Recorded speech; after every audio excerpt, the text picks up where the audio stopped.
আগামী ৭২ ঘন্টার মধ্যে শহীদ ওসমান হাদির হত্যাকারীদের গ্রেপ্তার করতে না পারলে সকল প্রবাসী ভাইয়েরা শাটডাউন ঘোষণা করেছেন।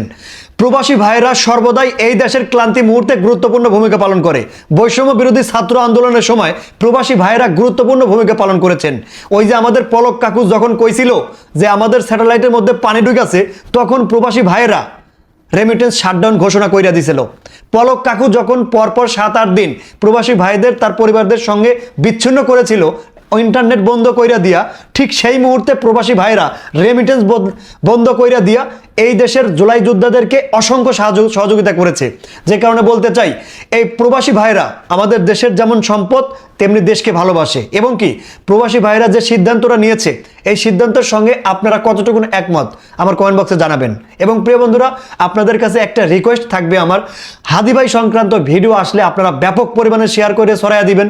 সর্বদা হাদি হত্যাকাণ্ডর বিচার কার্য সম্পূর্ণ না হওয়া পর্যন্ত হাদি ভাই যেন নিউজ পেড থেকে না সরতে পারে, এই দায়িত্ব এবং কর্তব্য আমাদের এবং আপনাদের।